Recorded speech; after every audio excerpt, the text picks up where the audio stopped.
Lecture 14, Thucydides.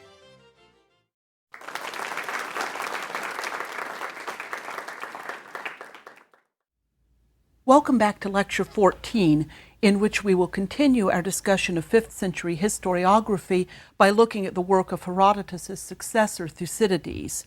As I mentioned in the previous lecture, Herodotus wrote at least part of his histories during the early years of the great conflict between Athens and Sparta that we call the Peloponnesian War. This war began in 431 and ended with Athens' defeat by Sparta in 404. The Peloponnesian War was the culmination of antagonism between Athens and Sparta and their allies on either side, which had built up throughout the middle of the 5th century BC. The history of this war is extraordinarily complex. I can only give a very, very brief summary, an outline sketch of it here. The first 10 years of the war, 431 to 421, are often called the Archidemian War. Thucydides himself calls this the 10-year war, seems to consider it separate from the battles that followed it. It did end with a peace treaty, but the treaty did not hold for any significant time at all. The overall Peloponnesian War, and again, most modern historians count the conflict from 431 to 404 as really one long war. The war began with a quarrel between Athens and Corinth. Corinth, as a Peloponnesian city-state, that is, as a city-state in the part of Greece in which Sparta is also located, was allied with Sparta. And so when Corinth and Athens became open enemies, enmity between Athens and Sparta could not be and was not far behind. There seems to have been strong pro-Sparta feeling among many Greek city-states that disliked Athens' growing power throughout the 5th century. War was openly declared in 431, and the Spartans invaded Attica, the region of Greece in which Athens is located. The early years of the war included plague in Athens in 430, 429, and again in 427. Modern medical historians still disagree about what exactly this plague was. It doesn't seem to fit exactly any of the descriptions of known diseases that we have, but whatever it was usually fatal and devastating. The great statesman Pericles was among those who died of the plague. The course of the war during the 420s is very, very complicated, with victories and defeats for both sides.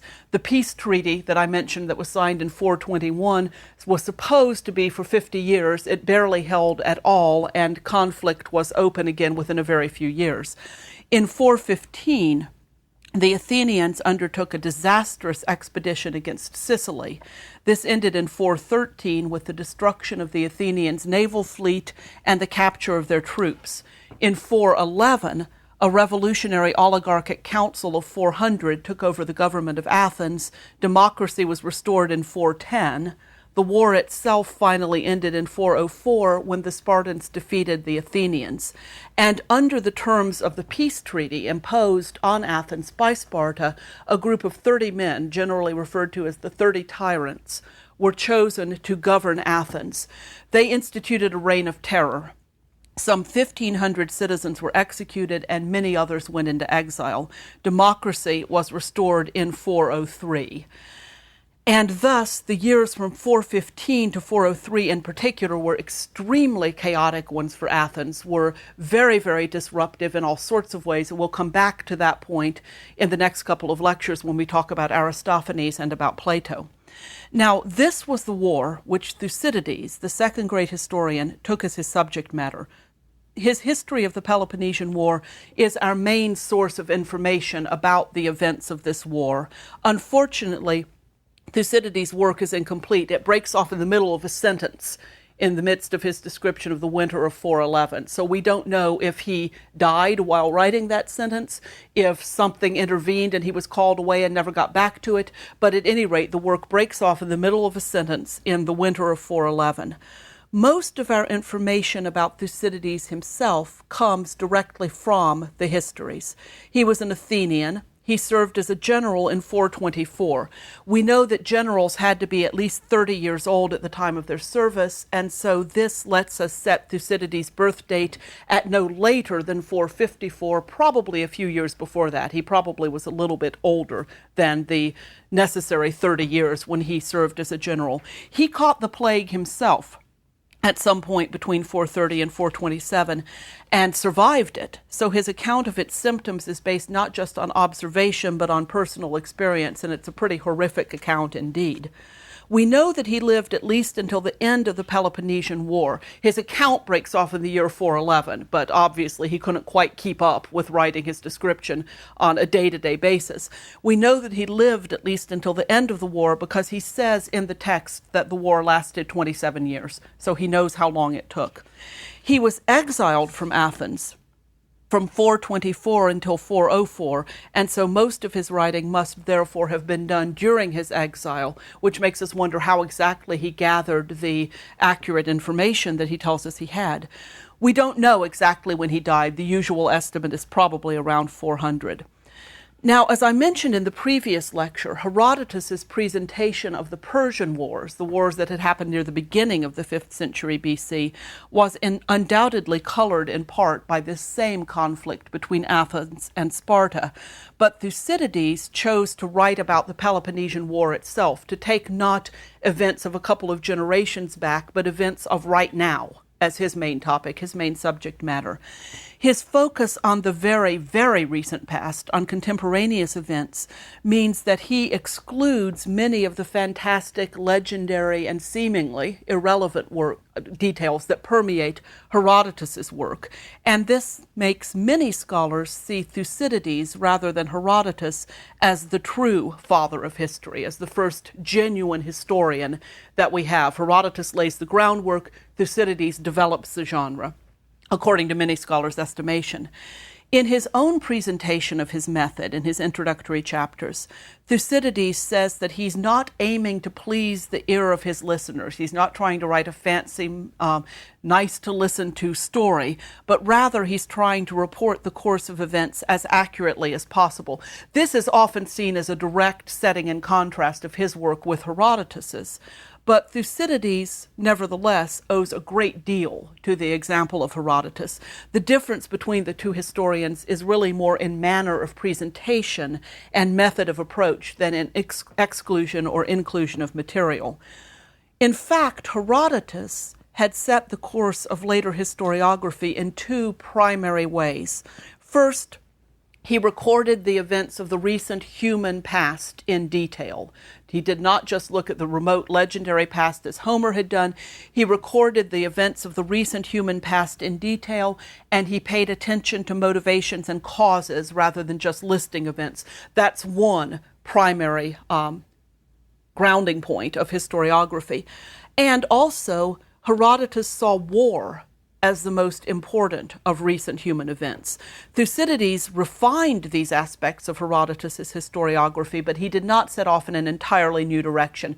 He's still talking about human events, their causes, and among those events, most particularly the causes of and course of a war. So Thucydides does not fundamentally alter the subject matter of this new genre. But despite the similarity of their subject matter, there are also some very significant differences of presentation and of approach in the works of these two great historians. One of the most immediately noticeable differences is that Thucydides almost entirely omits any reference to the gods, fate, or the supernatural from his work. Now, as I mentioned at the very end of the last lecture, Herodotus looks for human causes of events, but Herodotus also admits the gods, fate, and the supernatural as pertinent sources of explanation, not as sufficient sources of explanation. He doesn't just say this was the will of Zeus and leave it at that. He also looks for human causes, but Herodotus does at least admit that the gods, the divine, fate, all of those things are possible sources of explanation. Thucydides tends to leave them out of account just about entirely and focus entirely instead on human motivations and actions. Now, it's important to understand that this distinction is, yet again, not one of leaving out references to stories that we would define as mythical. Thucydides, for instance, accepts that the Trojan War really happened. He mentions it in passing. He doesn't focus on it, but he accepts it as an event of the genuine human past.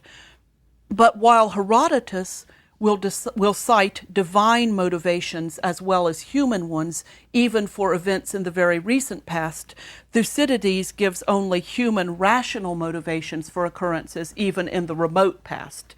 So Thucydides accepts the historicity of, say, the Trojan War, but when he talks about it in purely human, prosaic, everyday terms. Now, to some extent, this is a difference more in presentation than in methodology.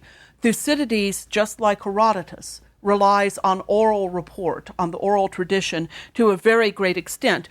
Like Herodotus, he has no choice. There are not very many written documents for him to turn to. So just like Herodotus, Thucydides has to gather his information from oral informants. But since he's writing about much more recent events, he can also use his own eyewitness accounts, at least at some points.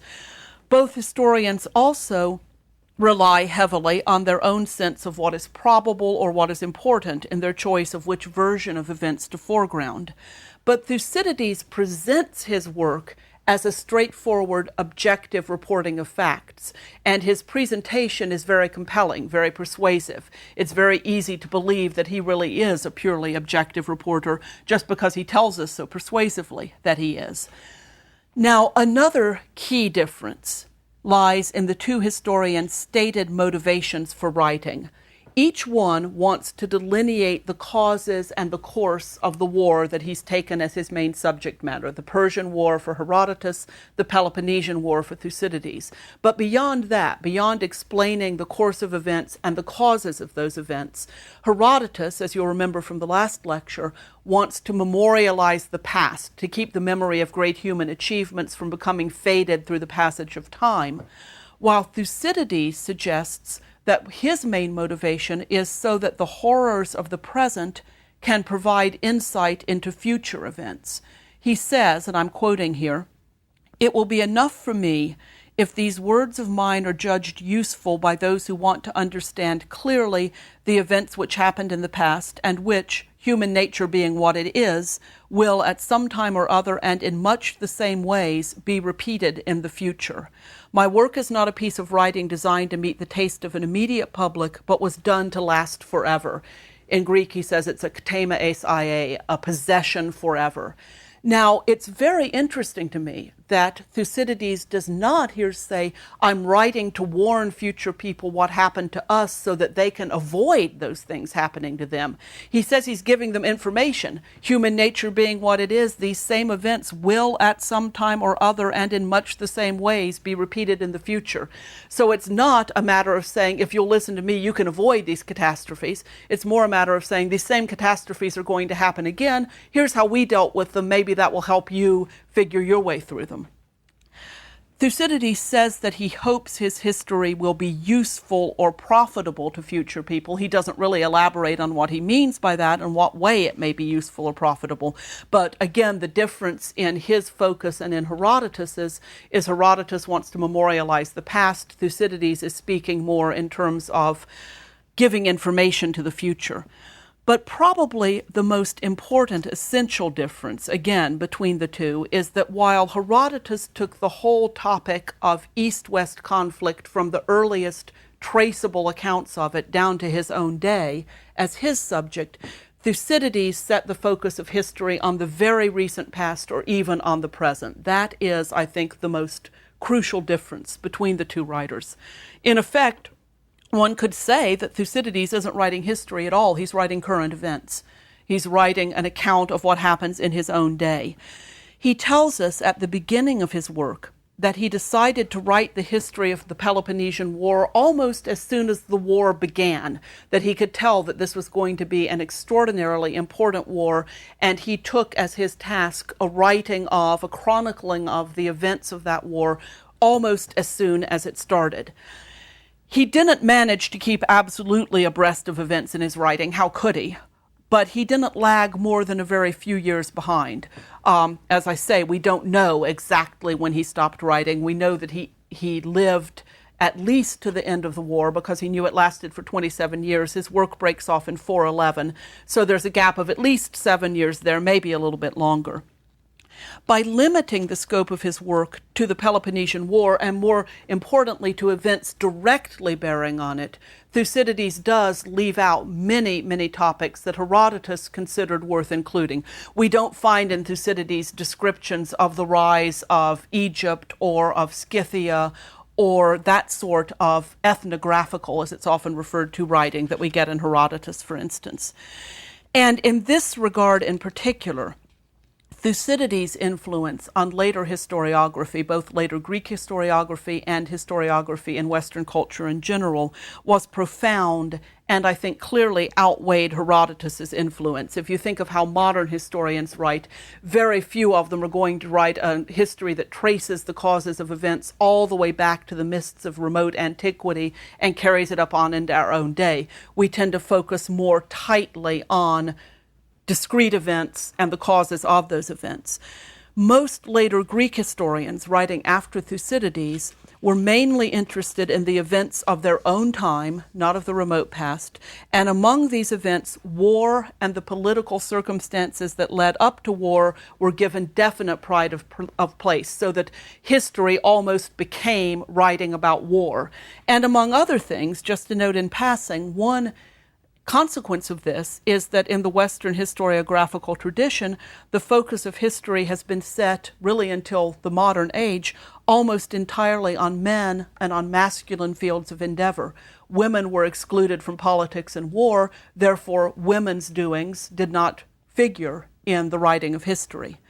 Now, Thucydides' influence on later historiography is also evident, and I think this is perhaps his most important influence, in the assumption of objective reporting that informs so much of Western culture's historiographical tradition.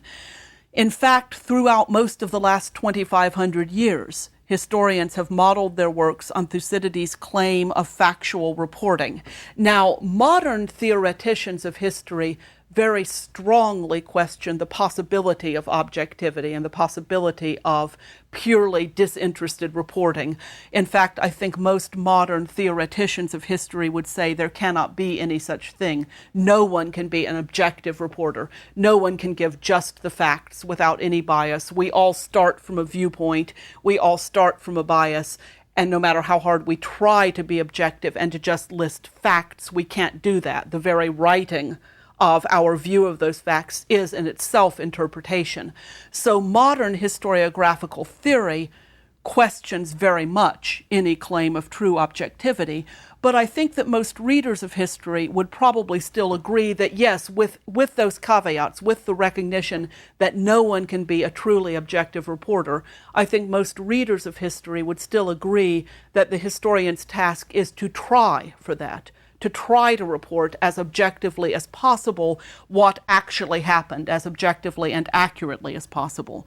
So we get this largely from Thucydides, this focus on objective reporting of accurate facts. And so what I'd like to do now is examine in some detail Thucydides' methodological statements, the bits of his work where he tells us how he approached his material, what he's trying to do with it, and where he gives this claim of objectivity. I'd like to look at those in some detail to see precisely what it is that he is claiming for his own objectivity and his own accuracy. Thucydides' clearest statement of his method occurs in Book 1, chapters 21 through 22, so quite early in his work. He tells us how he approached his material and what he tried to do with it. In this passage, Thucydides makes two main points about his approach to his material. He discusses the speeches that he includes throughout his text, the places where he quotes in direct speech what someone said at some point or another in the war. And he describes how he arrived at the wording of those speeches. He also describes his reliance on eyewitness evidence for events, his own and others. I want to take those two statements in reverse order because what he says about eyewitness evidence is less difficult to interpret than what he says about the speeches. So we'll start with the less problematic statement about eyewitnesses first. Thucydides' claim of objectivity, his statement that he is an objective reporter, relies in large part on what he says about relying on eyewitnesses. He tells us that he did not assume the accuracy of whatever some chance informant told him, of whatever story happened to come his way, but instead talked to as many eyewitnesses as he could find, compared their statements, and rather than just taking the first chance story he heard or relying on what seemed likely to him, he compared statements of eyewitnesses. He says that the events he describes are either ones where he himself was present or else he talked to people who were there. And he says, and I'm quoting, "And with regard to my factual reporting of the events of the war, I have made it a principle not to write down the first story that came my way, and not even to be guided by my own general impressions. Either I was present myself at the events which I have described, or else I heard of them from eyewitnesses whose reports I have checked with as much thoroughness as possible. Not that even so the truth was easy to discover. Different eyewitnesses give different accounts of the same events, speaking out of partiality for one side or the other, or else from imperfect memories." Now, as I say, that sounds very straightforward, very upfront. I talked to eyewitnesses, I compared their accounts. It was difficult to arrive at the truth, but I checked their accounts with as much accuracy as I could. His comment about relying on chance informants, or in this translation, the first story that came his way, is generally taken as a not very subtle dig at Herodotus. Thucydides here seems to be saying Herodotus would just write down whatever anybody told him. I didn't do that. I checked. I compared accounts. And Thucydides' own method of comparing eyewitnesses' reports at first glance seems to ensure accuracy, but then he himself immediately admits that informants disagree, either because they're partisan to one side or the other, or because their memories are faulty. They disagree. Admitting that this is a methodological problem, however, does not tell us how Thucydides solved that problem. He says, rather winningly, it was difficult because they disagreed with one another. He doesn't tell us what he relied on to sort out those disagreements. Majority, what the most eyewitnesses said, what seemed to him was likely, but he tells us he doesn't rely on that. So what standard did he use? He doesn't tell us. And his statement that he checked the facts with as much accuracy as possible doesn't tell us what he means by this. You notice he doesn't say how he checked the facts with as much accuracy as possible. In fact, despite his portrayal of himself as an objective reporter, Thucydides' own authorial control of which events to report is less transparent than Herodotus's. Let me explain what I mean by that. Herodotus often tells us several different versions of stories, even when he considers those stories incredible. He will say, the people I was talking to told me this story. I find it unbelievable. Herodotus will say, quite frankly, up front, I find it unbelievable, but maybe others will believe it. In any case, here's what they told me. And he puts in what his informants told him. Herodotus very often will give 2 or 3 different versions of events and say, this is the one that seems most probable to me, but other people may disagree. So Herodotus relates, yes, chance stories that happen to come his way, but by doing so, in effect, is exercising less authorial control over his material than Thucydides is. Thucydides omits his own voice almost entirely from the narrative. He doesn't say to us, now, I was told this version of the story and this other version and yet a third version. I find the third one most credible, but here are the other 2, so you can judge by yourself. He simply says, the story is, what happened is, and then gives us whichever version he has decided is most accurate. So if you think about it, while this gives the appearance of objectivity, it does not necessarily by any means give it substance. And Herodotus, in effect, is perhaps the more objective historian because he lays out the different versions of information that he's been given, and not always by any means, but often, and leaves it to his reader to sort out which one is most probable. Now, even more problematic than Thucydides' apparently transparent statement of his reliance on eyewitness accounts is his description of how he composed the speeches in his history. There are a lot of speeches in Thucydides' account of the Peloponnesian War. Understandably enough, he's retelling political events that led to the war. He needs to tell us the speeches that the different politicians, the different speakers made. Here's what he says about how he composed the speeches in his history. He says, quote, "In this history I have made use of set speeches, some of which were delivered just before and others during the war.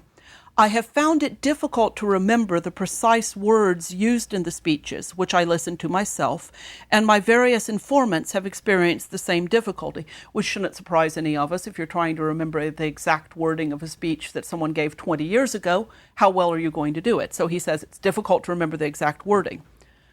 "So, my method has been, while keeping as closely as possible to the general sense of the words that were actually used, to make the speakers say what, in my opinion, was called for by each situation."